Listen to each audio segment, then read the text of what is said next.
This is going to be a comprehensive overview of concussions, what you can do to treat them. We're talking about modern supplemental interventions that aren't commonly talked about that could be used as a prophylactic to minimize the degradation, cellular degradation that occurs as a result of head trauma and repeated head strikes. We're talking about explaining the mechanisms, how do we diagnose it if we can, symptomology assessment, a robust overview of treatment options that you can use. When do you integrate exercise and activity back again after a concussion? How concerned do you need to be about concussions as an athlete, as a health professional, working with athletes and clients?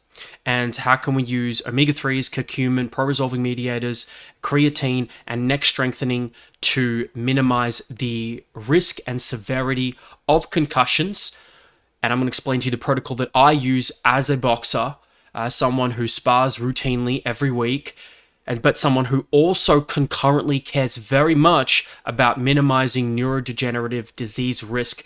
How do I the mindset between the two, between fighting, being aggressive, being defensive, biting down on the mouthpiece and going for it, and not taking the cowardly act of not fighting, and also at the same time being the intelligent person who cares about their future self as well, and how can we integrate that with our clients? So let's first begin with the overview. Let's first begin. This is for my Trinity students and mentorship, so you can access all of this within Trinity, and this will be a growing database for you guys that you can use immediately. And I'm going to get Dr. Alan Pierce as well, Australia's leading concussion expert. I'm going to see if he can make a presentation for us. So first, let's do an overview here.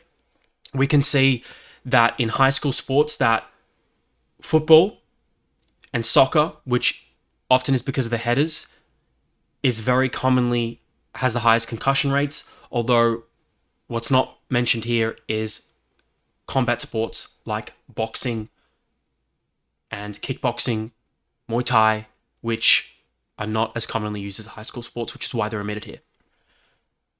You need to know that just because, even if you don't play sport, this is applicable, because actually the most common concussion, one of the most common concussion causes is not necessarily sport related, it's accident related, it's car crashes, it's falls, it's general life dangers. We have about 42 million people a year will suffer a mild traumatic brain injury, and we see that sleep deprivation post-concussion is probably an exacerbatory trigger for TBI-induced deficits, traumatic brain injury-induced deficits. So I'm going to show you guys some things that you can definitely be considerate of through the concussion healing process, sleep being one of them. How do we manage it, especially when sleep deficits and sleep restlessness is a symptom of a concussion? I'm not going to read through everything here. For my Trinity students, I'm not going to read through everything here, so you guys will going to have to read through some of this data and information here if you want greater detail. But you can think of a concussion, as we should talk about what it is, as the analogy being a brain, or rather, your brain within the skull moving around against the fluid. And think of it like an egg yolk. And that egg yolk is moving around inside the shell, which is your brain, analogous to the brain. And so it's this shift inside the brain that it actually causes the concussive symptoms, or rather the cascade of inflammatory pathways and degradation pathways that occur as a result of a concussion. So that's why I made this image here. What we see is a stretching of neuronal membranes. As the brain moves within the skull, the membranes of the neurons can stretch. We see the axons being damaged as well. The potassium efflux and calcium influx. We see this big influx of ions that leak in and out of the extracellular space. And this is not a good thing. This causes a energy crisis, because we see this leakage of potassium out, the demand for glucose and energy dramatically rises, and it's not typically there. And we can see a vasoconstriction of some of those cells and decrease cerebral blood flow, reducing the supply of energy locally. This can damage the cells if you see a mismatch between energy demand and supply, affecting those cells, neuronal cells. And then we see a decompensation of brain systems. The energy crisis can cause cell death. There's a bit of conjecture here on whether we see apoptosis, or depends on the severity, of course, but there's a bit of conjecture here on whether we actually see cell death or not. I've heard some researchers and people say you can, and you do. Others say you don't. But given the complexity, let's assume that it probably can and does. Leads to a decompensation of different brain systems, which is when we see a variety of vestibular, so balance and coordination, cognitive, ocular, so visual, ear, system related symptoms. And then you can see a diagram right here of this. Remember that brain trauma and traumatic brain injury is not just as a result of direct brain contact. Like when I'm boxing and I have my headgear on, it's not just the brain contact. It's actually, let's say you go through whiplash and you see this acceleration, deacceleration, or there's a blast injury because you've been deployed, or someone you know has been deployed, and there's been an IED, and there's a very loud concussive blast that has caused a significant brain injury, which is another very common in that population. Now, diagnosis. Can you diagnose a concussion? Some people think you can. You can't. As of recording, you cannot diagnose a brain concussion. Not brain concussion, but concussion. As of 2024, there is no blood marker or functional imaging tool able to diagnose a concussion. This is confirmed from people like Dr. Alan Pierce, confirmed from many researchers. We don't know yet. It's unfortunate. So what we go off is a multifaceted evaluation process, those of which I'm included in here that health professionals and coaches can use. So we see a detailed clinical overview of symptoms. We see a physical exam, a neurocognitive testing such as the impact test. I'm going to talk about the Buffalo concussion protocol as well. Early evaluation, you really want to speak to someone as quickly as possible. Your general practitioner is not going to be enough here because they have the limited understanding of concussions, and they're generally not going to even understand how to treat you properly or where to guide you. They're very likely going to tell you to not do any activity until symptoms subside, which is wrong. And it's the old traditional model that we now know to be ineffective and actually problematic, and can actually make the concussion and the concussive symptoms and the brain healing process way longer. So early evaluation with a concussion specialist, and you can look up, in the resources tab here, go watch Mickey Collins. He has some resources in there in some people that you can see, but you want to look out for people who are specialists in that area. Dr. Alan Pierce being one of them, who you can reach out to, and who I reach out to. Possible blood markers. We see maybe. Now, you can't just get this on a regular blood test, but just so you guys can know, neurofilament light NFL has been suggested to be sensitive in regarding detecting neuroaxonal injury. So maybe, okay, but I'm just going to park that for there. Basically, there's no blood test, there's no functional imaging tool. You get an MRI, you get a scan. They're not trying to necessarily detect a concussion. They're trying to detect further damage that could have been done to your brain. You go to see a doctor, which you want to go see somebody if it's serious, because they want to also assess for if there's any brain bleeding, for example. So it's very important that you assess for that. Next, symptoms. Now, what symptoms are actually associated with a concussion? Which one should you be most concerned about? So there's no longer a classification system for the severity of a concussion. That went out 10 years ago because they're quite heterogeneous, meaning they're very mixed from person to person. But there are about 15 to 20 different types of symptoms that present. And the signs and symptoms here, you can read here from the vestibular, cognitive, and mood. What we see interestingly is that there are two. What do you think are the two most common? No, what are the two major symptoms that have the most predictive of a concussion, the most predictive of the worst brain injury outcomes? You might think it's vomiting. You might think it's depression or light sensitivity. It's actually not. At least from what Dr. Collins and his colleagues have stated in research, is that dizziness is the most predictive symptom of a concussion and is six times more predictive of a longer recovery compared to any other symptom, including loss of consciousness. After that, feeling foggy or detached is the second most predictive symptom.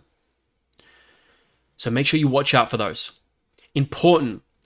Let's say I'm boxing, right? And I sustain a head contact injury that has created an immediate symptom. Let's say I get knocked down. Hasn't happened yet, but let's say it does in a different lifetime, perhaps. because I don't like to speak in those realities. Patients who continued playing for just 15 minutes after experiencing concussion symptoms had recovery times nearly a month longer compared to those who were immediately removed from play. And so we see this study here in 2016 that the played group took longer to recover than the removed group. And we see 44 days versus 22 days. There's quite a big variance here and confidence interval here with 18 days being there, but statistically significant. Nevertheless, they were 8.8 times more likely to demonstrate a longer recovery over 21 days. That's really significant. And so there's an ego component when you're fighting that you want to keep going. You want to do it for your coach. You want to do it for yourself. You want to do it for your self-worth as a man, and you want to keep going, right? You want to show yourself and show the people around you that you are tougher than you thought you were. What you have to face in that moment is a very real reality that while you may do that, you may very likely be looking at a much longer recovery time, which means you can't box or fight or go do your sport for many, many weeks longer. So you have to really face your ego in those moments. And it's something that I think about. And I would like to, there's a part of me that it would take the route of ego and proving to myself that I can grit it out, which I believe I can. But there's also another part of me that is thinking of the future version of myself. And the future version of myself is ultimately the person that I want to invest in more because he's going to stay around longer to be able to fight for longer. So I understand that it's a line to walk. Sub-concussive trauma is something that is quite. It's quite. What's the word? It's something that doesn't create an observable symptom. So it can go under the radar. And sub-concussive traumas, I get hit to the head when I box, but I don't experience any symptoms. Well, that you can do a header in soccer, or you can get knocked in the head. You can knock your head on something in the kitchen, right? Bang, back of the head. It hurts, but you don't actually experience a symptom. Over time, repeatedly, it can accumulate it can contribute to neurological problems. So, and then I just cite some different studies here on how thousands of sub-concussive hits to the head during a single season can be monitored over different athletes, and that there are examples of athletes who didn't know anywhere near as much as we knew now in the 70s and 80s in soccer and football, now experiencing dementia and motor neuron diseases. But we need to really pass out the data here to make sure it's as a result of the concussions or the sub-concussive trauma or other related covariates. But nevertheless, there is a strong inclination, association, and direction between head contact based sports and neurodegenerative diseases. It seems to be quite strong. We haven't developed a causal link yet, but it's going in that direction quite significantly and causes for concern. Mild traumatic brain injury and concussions, they're used interchangeably. We estimate about 0.1 to 0.6% of people, and well, not of people, no, 100 to 300 per 100,000 people, so 0.6% upwards of people will experience a concussion that needs medical attention annually, but it's likely more. We just see some definitions by the World Health Organization that you guys can look over, and then we see some of the mechanisms of what actually happens with a concussion and neuroinflammation that it occurs as a result of it. See blood-brain barrier permeability, we see this fluid buildup, oxidative stress, mitochondrial dysfunction, which is going to obviously then contribute to ATP synthesis problems and energy problems, which is one reason we may see fatigue and a whole bunch of other symptoms. We can see the secondary symptom or the consequence of apoptotic and even non-apoptotic neuronal death. So, we could see some cell death. In regards to the pathology of a concussion, we see quite a nice diagram here. Not nice to have it, but a nice diagram here that explains the mechanism of how cell death can occur and the inflammation and oxidative stress and reactive oxygen species and the big drive for ATP, which makes me suspect and consider that a greater glucose intake and greater caloric intake during a concussive event is likely, at least mechanistically, going to be a more favorable for better outcomes, particularly than a deficit when there's less glucose utilization. And also as an adjunct, and this is where you really need to understand your interplay between nutrients, using thiamine and B1 as an adjunct during that time, because we know B1 and thiamine helps significantly regulate glucose metabolism. And we see B1 insufficiency, or particularly when there's high glucose intake, B1 demands measurably higher. And so we see glucose utilization being much more efficient with 1 to 300 milligrams of B1 per day. And working with many of my patients, I've noticed that if I add in B1, 1 to 300 milligrams, even upwards of sometimes, going to be mindful here, 400 or 500 milligrams of B1, can actually ameliorate a lot of heavy fatigue symptoms and chronic fatigue symptoms. So that has some promise there, but you could consider using them in concurrently, but definitely consult with your health professional about this for more. So yes, as I said, we see this high demand for ATP here, and like I was suggesting, that I think that implies the cofactors for ATP synthesis are paramount here. Because although neurons in this hypermetabolic state quickly produce ATP, this process is inefficient, results in excessive lactic acid production in the formation of oxygen radicals, which can damage key cellular components such as phospholipid membranes. Calcium ion influx reduces polarization of mitochondrial membranes, resulting in mitochondrial dysfunction, which leads to oxidative stress as well as impaired lactate metabolism.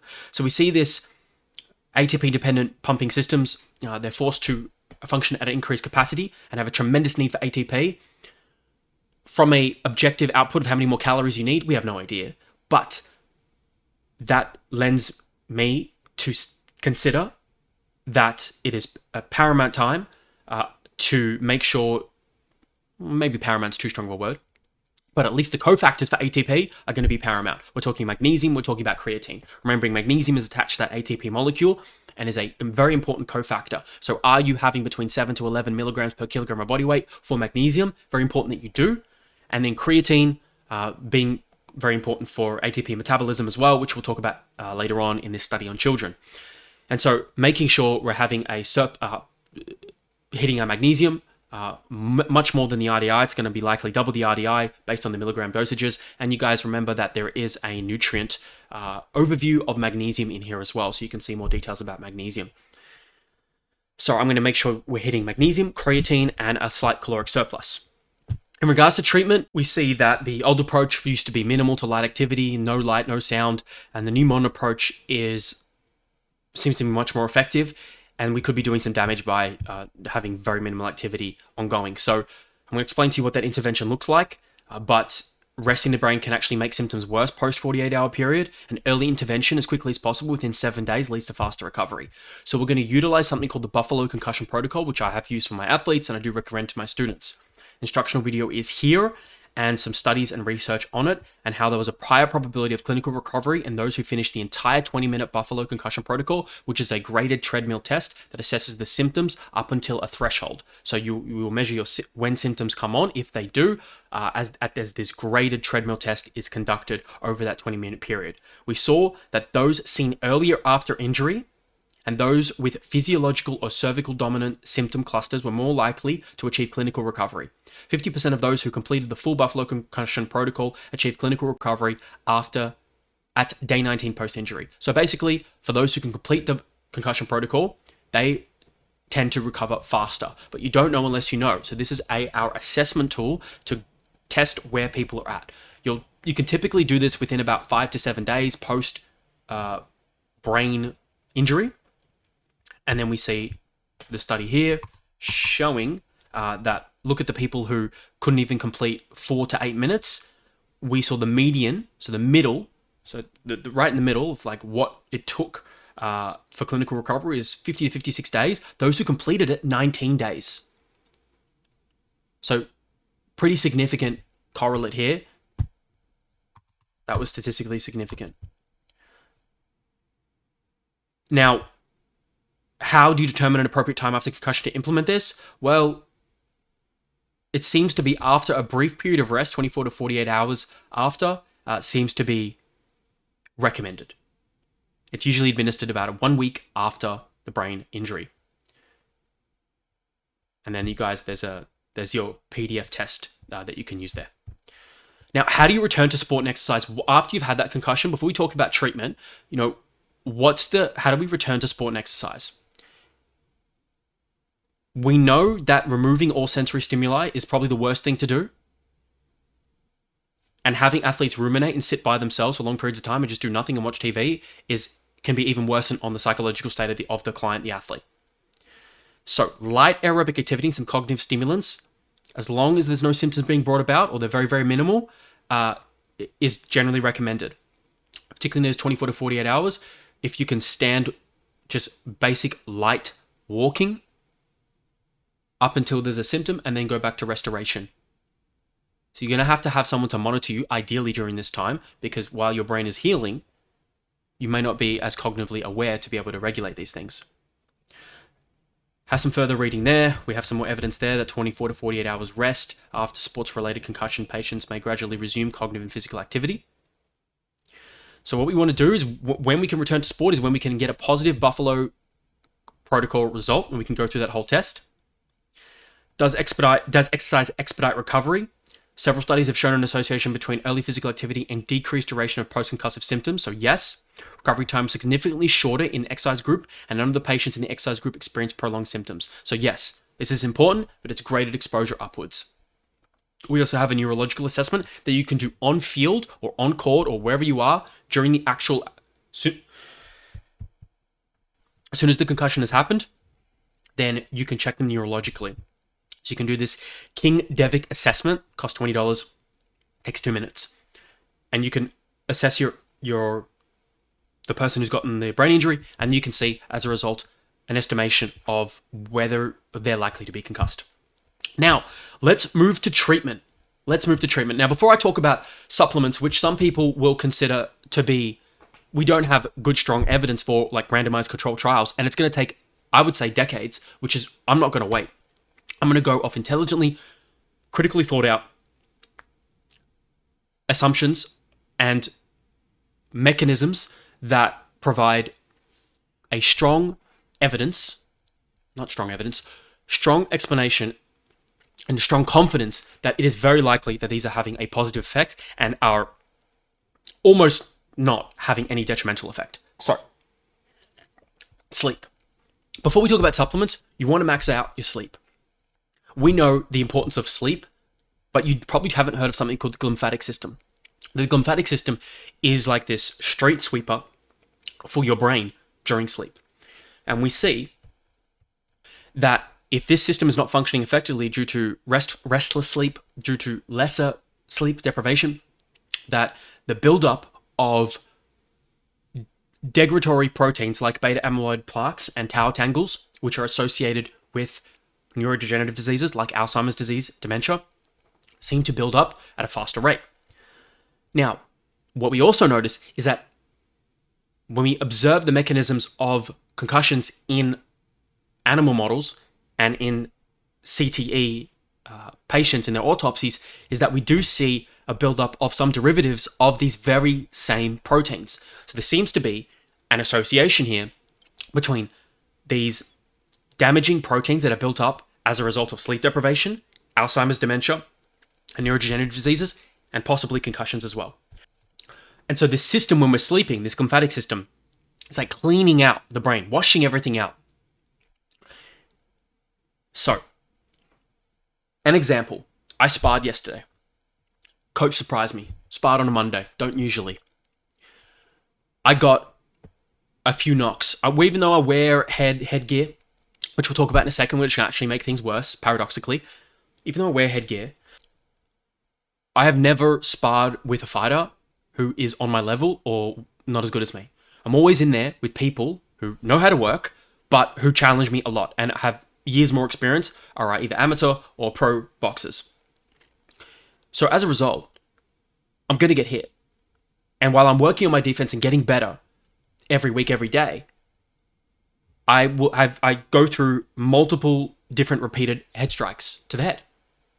And it's kind of funny, and not funny, it's kind of ironic. Unless you fight and box, you probably don't know that actually hits to the head can actually feel better than hits to the body.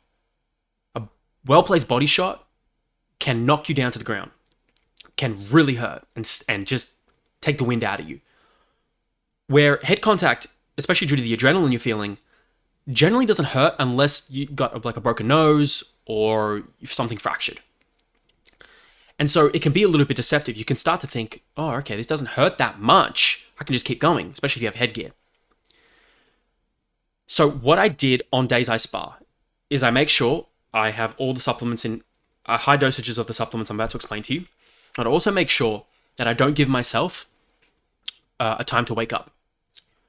I will allow myself to sleep as long as my body wants the day after sparring. This is really important for me because, well, it's really important for my body and my brain to heal. So if my body wants to be in bed for 9-10 hours, I do it without any judgment because I want complete longevity in this game.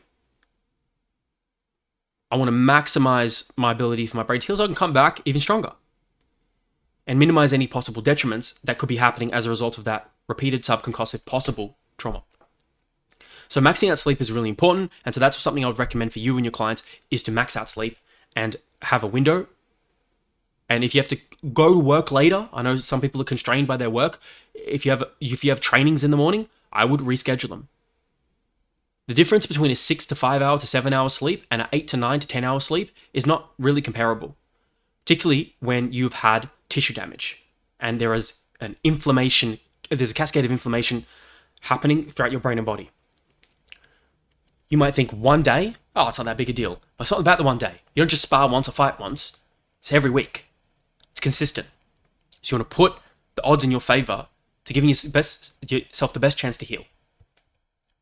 Next, omega-3 fatty acids. I'm very bullish on omega-3 fatty acids, and I've been utilizing them for a very long time for regulating inflammation, skin issues, the association in neurodegenerative diseases. Achieving an omega-3 index above 8% is what you want. You can get your blood levels tested. That's something I do for most of my patients. To be clear, research on nutraceuticals for brain injuries is not strong. We're exploring critical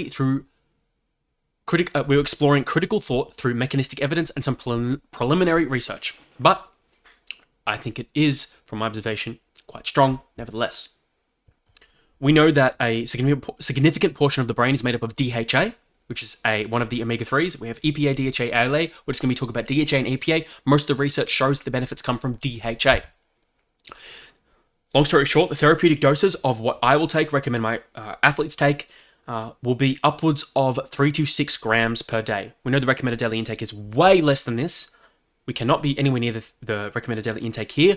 If we have a supraphysiological damaging event, we need it justifies, and logic justifies, and research in other areas also support that when you have a supraphysiological event, it generally requires a supraphysiological response.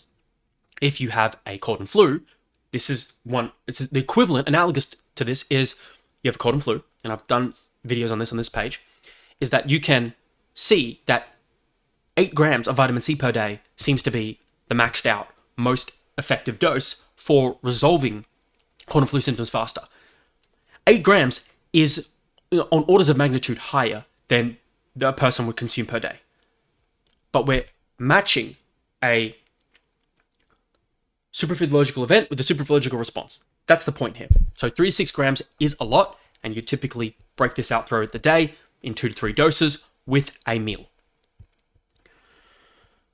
The good thing is, we actually see a lot of research, particularly in animal models, on how TBI, animals whose brains were deficient in DHA, actually showed more signs of injury and recovered more slowly than those replete and who have enough DHA and omega-3s. So making sure you and your athletes and clients' omega-3 status is above 8% is going to act as a bit of a prophylactic, a bit of as a preventative, we think possibly, in the severity of TBI. Fortunately, last time I got it checked, mine's like 11.5%. So they're pretty good. And on non-fatty fish consumption days, I will consume 1 gram per day. And I'll show you which brand I recommend. When I do spar, in the morning, before I know I'm going to boxing, and after, I will take my fish oil. And that's when I'll have my 3 to 6 grams per day. In anticipation, even if I don't spar, I'll just take it anyway, just in case. and then I'll regulate it post-sparring if I need to go higher. Why we think this helps is because fatty acids seem to address multiple aspects of the molecular concussion cascade, which I explain below. So I'm not going to explain everything here, but TBI elicits oxidative damage to the plasma membranes and phospholipids, which result in long-term harm in the interneuronal communication and cognition. So we're looking at strategies that can help preserve the plasma membrane, and DHA is one of them. It reduces glutamate-induced exotoxicity and both axonal and neuronal injury through modulation of ion channels, which is something that we see happen during brain injury. DHA has been shown to reduce oxidative stress by restoring and increasing activity of antioxidant systems. Because DHA is rapidly incorporated into neuronal phospholipids at the expenses of arachidonic acid, DHA has also been shown to modulate the inflammatory response by shifting the inflammatory system towards less inflammation and pro-resolving mediators, which we actually will talk about. And if you're quite clever, if you're quite aware of what's going on with new compounds in regards to inflammation, we see the derivatives of omega-3's pro-resolving mediators, as you can see here, is something else that I take as well that very few scientists and coaches and health professionals know about. In addition, so again, we see modulating inflammation. We see this study here, the effect of omega-3 fatty acids on biomarkers of head trauma in NCAA football athletes. This is a newer study in the last few years. So emerging evidence and strategy is promising, but it's still understudied. But there's lots of animal studies here that show that long-chain polyunsaturated fatty acids protects the brain by limiting structural damage to the axon and the events as neuronal apoptosis. So remember cell death. Restoring the expression of specific protective mediators, ultimately reducing injury-induced cognitive dysfunction. And there's just a whole cornucopia here of studies here, and I can zoom in here, and then we can see functional outcomes in these studies, including decreased time latency to platform in rats receiving high-dose DHA. So this is time latency, so how long it takes for them to complete a task. Errors in rats receiving high doses DHA on this maze test. Slope of escape latency, so that time latency, increased membrane homeostasis marker, increased antioxidant enzyme expression, decreased oxidized proteins in fish oil fed rats, increased membrane homeostasis, etc., etc. So quite promising mechanistic evidence there. Yes, we're not rats, but we use animal models for a reason, because they have quite a similar genetic profile to humans, and so it's quite useful. They have about a 97% genetic similarity to humans, and a lot of physiological similarities as well. So the best supplement I recommend for Australia is Bioceuticals Ultra Clean 85. You can get it online for your internationals as well, and given I'm in New York, I will use my sports research based fish oil, which I have looked at to be highly potent and good quality. Now, next is curcumin. This is not something that I had actually... I'm going to begin using this. I haven't begun using this yet. I'm going to tell you why you probably shouldn't use the traditional curcumin and what to do instead. But we see the evidence for curcumin not being as strong for TBI-related implications, but we do see curcumin being commonly used for inflammatory different pathways, and it has potent antioxidant activities that can function to reduce oxidative damage and cognitive deficits associated with neurological disorders. Curcumin provided in the diet before TBI can reduce the oxidative damage and counteract TBI-related cognitive dysfunction. That's really interesting because now it's acting as a prophylactic. And so this is something that I'm going to be incorporating per this study in 2013. Curcumin also counteracted this reduction in brain-derived neurotrophic factor in the FPI. This is the fluid. They gave these rats concussion via this fluid percussion injury. And so I won't go into the details of the study now, but they basically found that you can see the DHA group and the DHA plus curcumin group were found to improve best on the learning test, have the best outcomes on brain-derived neurotrophic factor, and this enzyme here as well. Oh, it's not an enzyme, this receptor here, TRKB. And we see the mechanism possibly that regulates this is curcumin helps actually metabolize DHA. It actually improves DHA homeostasis. So we can actually see DHA being better utilized likely as a result of curcumin, and that also having better outcomes in general cognitive improvement as a result of TBI. So seems this concurrent use is actually working synergistically here. Current results show that curcumin contributes to enhance the effects of DHA on TBI, promoting phosphorylation. In particular, we found the action of curcumin on DHA was also instrumental in counteracting a reduction in this receptor after TBI. So that's really great. And what I do recommend for my student clients patients is the phytosomal curcumin, Mariva, instead of curcumin by itself, because the phytosomal version, or Mariva, as it's known, is multiple times more bioavailable, somewhere, what was that, 8 to 10 times more bioavailable than regular curcumin, so better bioavailability, better absorption, generally better outcomes. You can't extrapolate how many grams to take and how much to take. We have research on omega-3s to give us some indication, but in regards to curcumin, you're probably going to look at taking the recommended dose or 2 to 3 times the recommended dose, but before you do, make sure you understand the possible contraindications as well. But I'm not going to go through that here. You're going to have to do your own research there, or be a part of this Trinity group if you want to know more. Next, pro-resolving mediators. These are the end products of the body's metabolism of EPA and DHA. The difference being is we see, if I can break down the difference between what omega-3s do and pro-resolving mediators do. It seems to be, the analogy would be that omega-3s provide this dampening effect on reducing inflammation. They come from kind of like this top-down approach, whereas pro-resolving mediators, being this more advanced end product of metabolism omega-3s, seem to resolve inflammation kind of from the bottom up. So we see this top-down and bottom-up approach being the bottom-up approach being really effective. And I've looked into specialized pro-resolving mediators for, quite some time now. And for many years, it's something that I always have in my cupboard, just ready for when I need. And we see that for inflammatory conditions, and we're talking, like, what's the use cases here beyond the brain? A gut related, we could be talking like cardiovascular related, skin infection, stroke, epilepsy,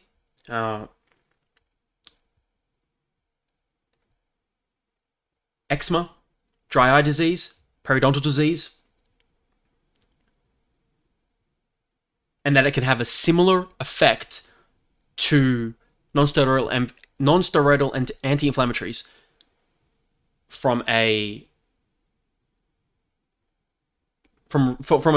perspective of helping resolve inflammation without the unwanted side effects of some of these anti-inflammatories.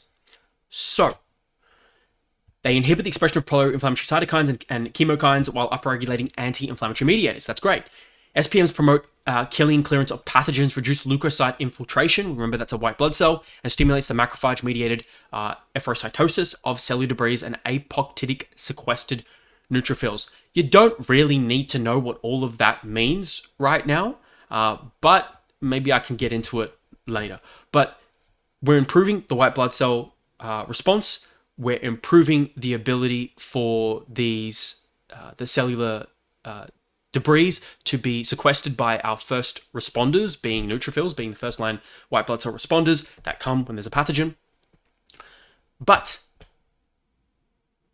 the resolution of the inflammation seems to be the most interesting thing here, which you can see from this nice diagram, that a return to homeostasis governed by these SPMs seems to be quite effective and quite strong. And the resolution of inflammation is now held to be a biosynthetically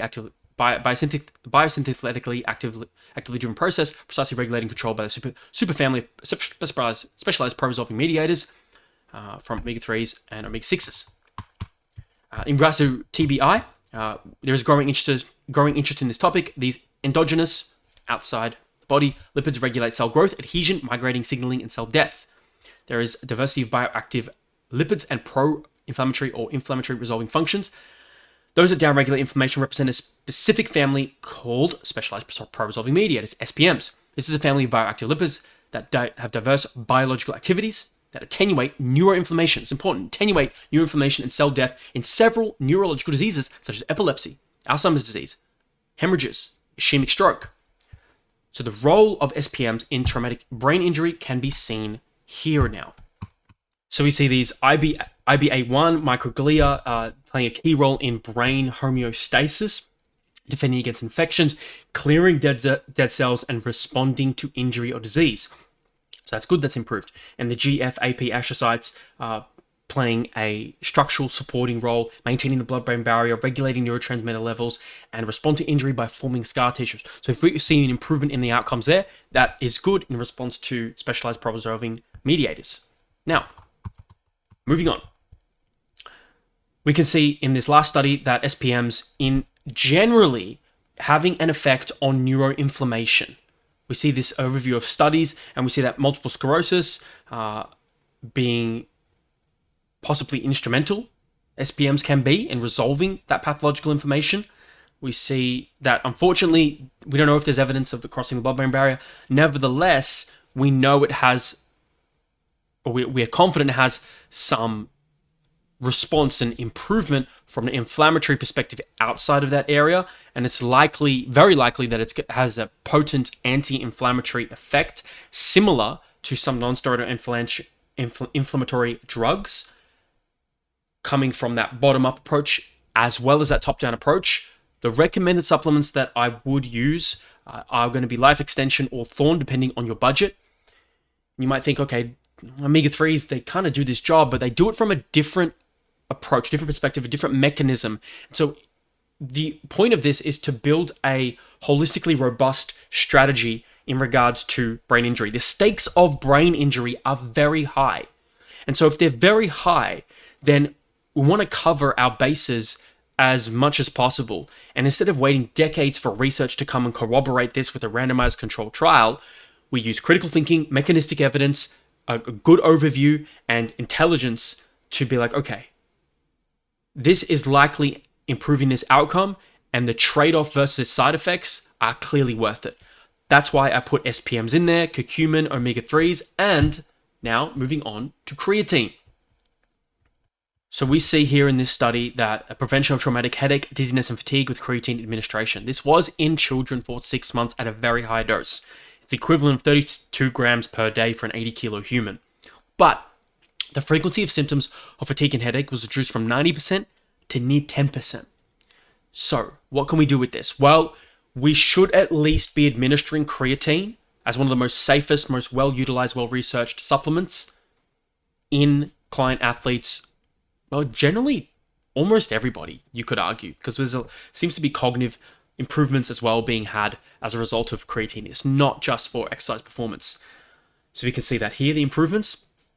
And we see that creatine supplementation increasing the intramuscular and cerebral stores and its phosphorylated form, phosphocreatine. So it's increasing those levels inside and in the cerebral stores. The increase of these stores may offer therapeutic benefits by stimulating protein synthesis or reducing protein degradation, stabilizing biological membranes, and preventing ATP depletion, which occurs in patients with TBI. So that is quite practically relevant, ecologically valid, potentially. Recent findings in animal models have demonstrated that creatine affords significant neuroprotection against experimental brain injury. Now, there's 2 studies right there. That is quite relevant and practical there. And so what can we do with this? Well, keep creatine in. Given its role in ATP, we would use it in conjunction with our magnesium, with our other compounds here.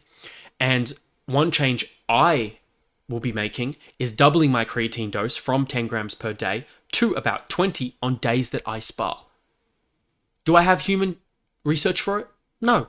I have animal research. I don't have. I have human research, but I have it in children with traumatic headache or traumatic injury that resulted in a headache, fatigue, and dizziness. I'm extrapolating that out. What we're doing here is, instead of waiting decades for research, like I said, we're extrapolating out information and making a cost-benefit analysis. And the cost of doubling my dose a couple of days a week is quite low, but the benefit could be meaningful. And that is something I'm willing and I would suggest people consider. From a prevention perspective now, moving on to neck strength. It seems promising at this stage, but we don't know the ideal dose or the overall effect of neck strengthening on the risk of concussions, but we do know that strengthening the neck helps reduce the movement of the brain, the shear and stress forces, because the neck muscles play a role in stabilizing the head and the neck during movement.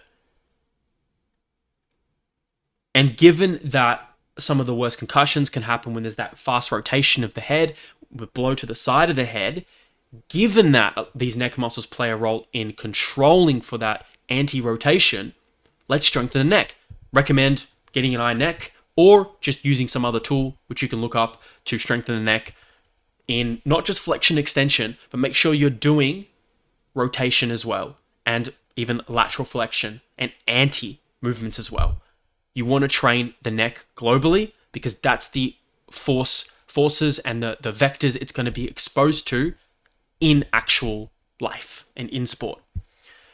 So adding in neck strengthening is going to be an important prophylactic here.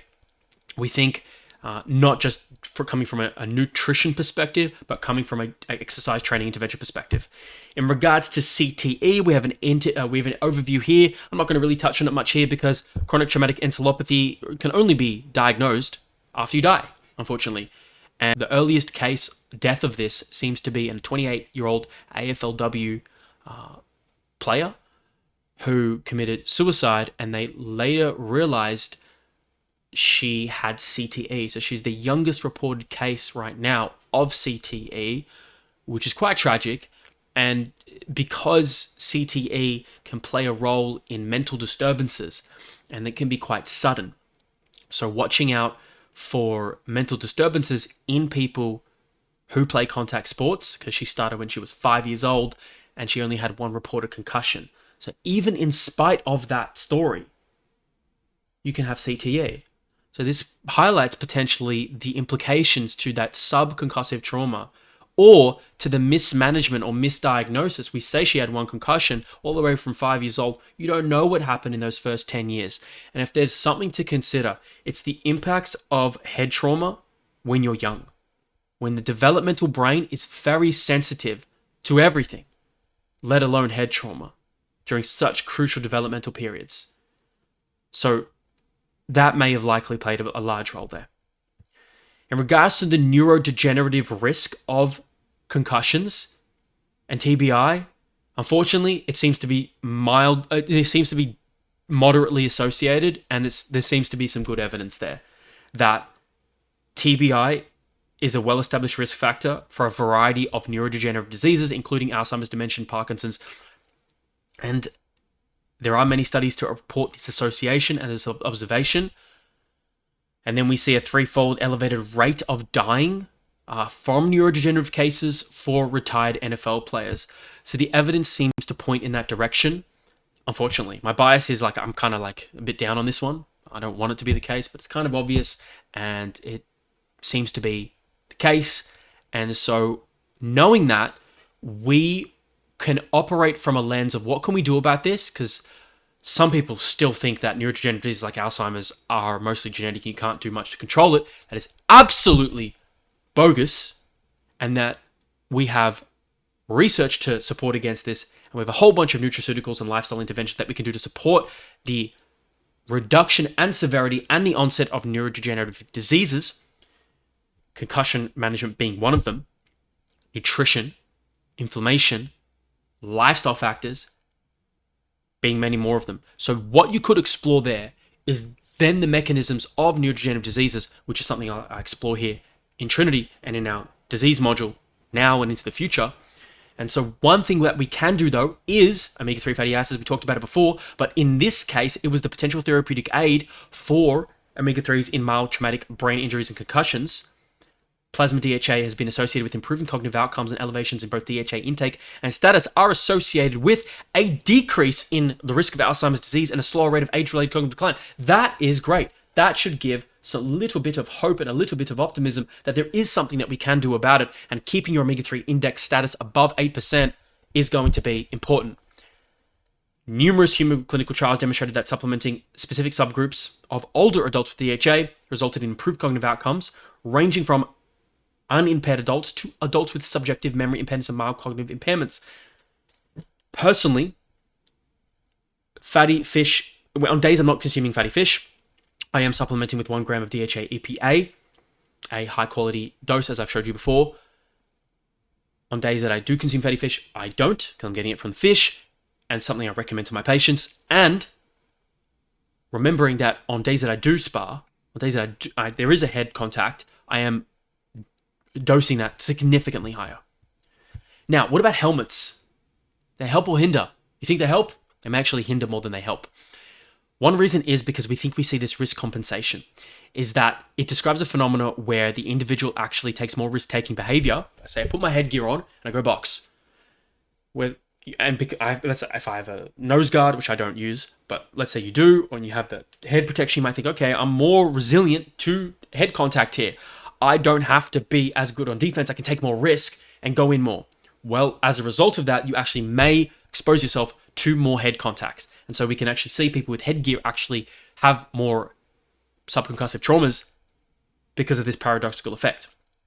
What to remember about helmets and headgear is that it's there mainly to reduce fracture risk and bone injury. That's what it's quite useful for. It doesn't actually stop the brain moving around in that cerebrospinal fluid. In fact, it may actually increase the velocity of that even slightly, because remembering Newton's laws, force equals mass times acceleration. I put the helmet on. Now I've increased the mass of my head maybe by about 0.5 kilo. And so given that, the force of that brain moving around when there is contact may be higher. So it's something to consider. It's not to say don't use helmets. You're still going to use headgear when you box, particularly to protect against, certain fractures of your cheeks or your face or your nose. But the expectation of it reducing brain injury, maybe not. Although, I hope it does. I'll just put that out there. And so that covers an overview of concussions. What you need to know, the most practical things to take away from here is what you can do about it. Is putting things in place to make sure your omega-3 status is above 8%. To maxing out your sleep on days that you spar, and in general. If you care about the future version of yourself and minimizing the risk of neurodegenerative diseases, and if you want to really connect with it, just go look up some videos of people with Alzheimer's, or go remind yourself of somebody you know, a grandparent or something. Remember that time when you saw them and they're in the nursing home and they have Alzheimer's dementia? Do you remember that time? And if you don't remember that time, find out. Go look it up, because you're going to see a very strong motivating factor. Or look up Muhammad Ali speak. Yeah, I know you're not Muhammad Ali and you don't expose yourself to that amount of head contact, but you may, some of you may, and some of you may be at least half of that. And so you're just seeing an example of something that you can minimize the risk of. So omega-3s, supraphysiological dose on sparring days, curcumin or Mariva, the phytosomal version, pro-resolving mediators, creatine, and higher doses on those days potentially. Neck strength, putting in training, neck strengthening exercises into your program for at least probably somewhere between 4 to 8 sets per week, ideally. Then, if there is that brain injury that does have a symptom, then going to the assessments, the Buffalo Concussion Protocol, and the return to sport graded exposure of exercise and activity, monitoring your symptoms as you go along, following that protocol accordingly, and working with your coach. A little personal anecdote to finish off with is that I spent many years, like most of my adult life, considering not boxing and not fighting because of this, because of what I knew about concussions and brain injury and neurodegenerative diseases. And I avoided it and I avoided it and I avoided it. It's probably the most relatable thing I could share this whole video. And I now box and I now spar every week, one of the best boxing gyms in America, Gleason's. And I think to myself, how did I get to that point? Because I think many of you would maybe can be in that situation where you want to avoid as much as possible the high risk of brain injury, TBI, concussions. We think that upwards of 3 concussions is the limit that you can get before significant outcome risk begins, at least according to Dr. Alan Pierce and his colleagues. At that point, I may reconsider what I'm doing. However, I got to a point in my life where the desire to overcome the fear became greater than the fear itself.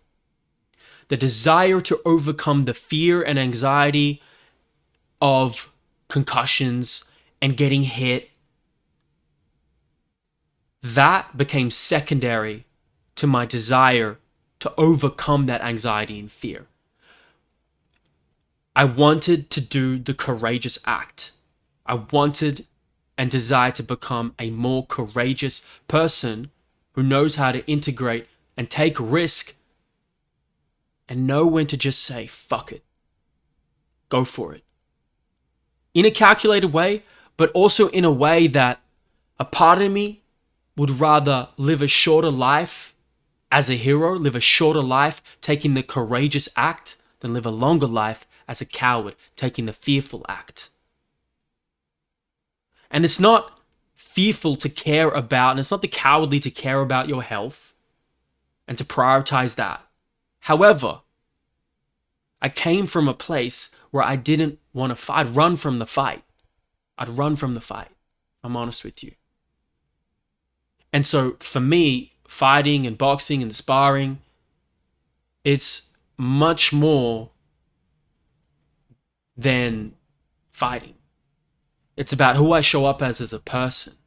It's about proving to myself, being a beacon of inspiration for others, being a protector, being a better man who embodies masculine excellence in the ways and virtues that my ancestors have done.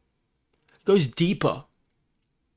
And so taking the courageous act is what fighting is.